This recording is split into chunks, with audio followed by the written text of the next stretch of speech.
Hello everyone, Shinto Bean here playing some more Warhammer combat cards, and in this video we'll be taking a look at both the developer blog and the game at the same time. Finally figured out how to use the split screen mode on my phone, and we'll be taking a look at the latest balance change to hit the game. This is the first one that's occurred in several months, so it's been a long time coming. They also mention in the blog that there is a pretty big change that will be occurring to the game that will shake up the game balance.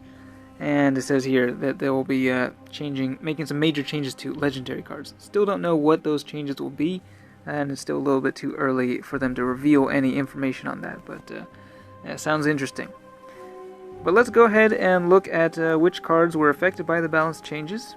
First of all, looking at Eldari, we've got Urian Rakarth, who got plus 16 to his melee, and his cost reduced by 2, so you can see him on the left there.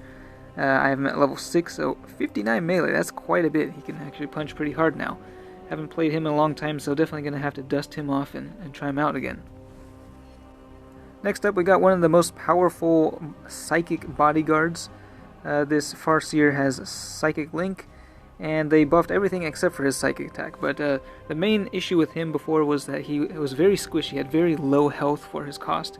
But now with plus 30 health, he's going to be a lot more survivable, so definitely a powerful card there now. Then we got the Solitaire. This is a legendary. It's quite strong already, and it has Death Blow, so you do kind of want it to die at some point. So the increase to the health is not really that impactful, but plus 5 melee, making it hit a little bit harder. And it was reduced by 3 points as well. So I mean, I mainly run this thing with the Avatar of Cain, so it'll be interesting to see if we can fit some other bodyguards in there now that the cost has been reduced. And then we got this Warlock, which also has Psychic Link, but it's not a very strong card, probably not a very popular option up until now, but they did give it a fairly big boost to its health and a slight increase to all of its attack stats. Next, we're looking at the Necrons, and we got this guy, Orkan the Diviner. He's a Cryptek, one of many Medicae units, and he was the one Medicae unit that I never use because he has just one attack type, and just didn't seem that great, but they did give him a boost to his health as well as melee damage, so maybe I will actually upgrade him now. And the only other change was just a slight buff to the regular old Necron warrior here with Endless. Just a little bit more range and 1 less point. Next up, looking at the Tau, we've got the Ravarna Battlesuit. This is one of the most powerful and expensive cards in the game, and they just reduced its cost by 8 points, which is pretty significant. I didn't really use this one much, it just didn't seem like a very useful card, but I mean 8 points is nothing to sneeze at, so we'll see if we can fit it in with some of the Tau Warlords now. And then we've got Aun Shi, a relatively new legendary card, which I only have at level 2, so probably won't be using him, but he did get a slight boost to his health, and is 2 points less now. Looking at Servants of the Emperor, surprisingly Inquisitor Greyfax actually got a boost to all of her attack stats. I know she got nerfed in a previous balance pass, so I don't know if that affected her win rate at all. She's still, of course, a very strong warlord. But yeah, slight buff this time around. Then we got Urskar E. Creed. He got just a slight increase to his attack stats. And they did mention with a lot of these warlord changes, they were just purely looking at the stats of the warlord, not taking the special rules into account, but they will be doing a balance pass on the special rules in the future. We got Magos Dominus. Haven't used this guy in a while either. He has one of the weakest attacks of any warlord, but they did give him a slight boost to his attack stats and a little bit more health as well. This is probably the one change I am most happy about in this whole balance pass, because this guy has been needing extra health, and I've been saying it for years now. He had way too little health for his cost, but now he actually has a good balance of damage and health, making him a very powerful option to use with Canoness Viridian. And then we got Ibram Gaunt. This guy is one of many bodyguards with Inspiring Presence for the Servants of the Emperor, and he just didn't really seem that special, but now with this boost to both his health and melee, he does actually look pretty strong for the relatively low cost of 16 points. We've also got Severina Rain, who I do not have in my collection, haven't unlocked her after all these years, but she got a boost to all of her attack stats, so she is actually quite strong as well for 12 points. And then finally we've got the Crusader here, which is a cheap taunt card. It got his point reduced by just 1 and a little bit more health. Moving on to the Space Marines.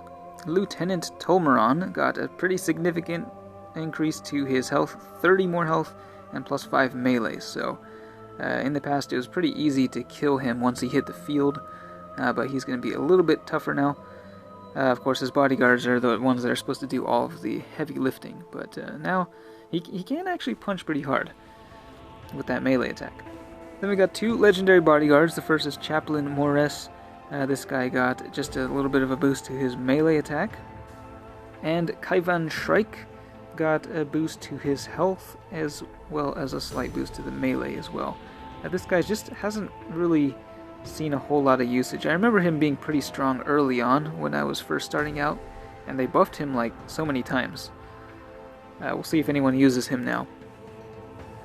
Just one change for Chaos, but it is a pretty significant one. Ahriman is getting plus 20 health and plus 10 Psychic, and he has Psychic Link, so he's going to have an insanely strong, even stronger Psychic attack now. So haven't really used him much either, but going to have to start using him again.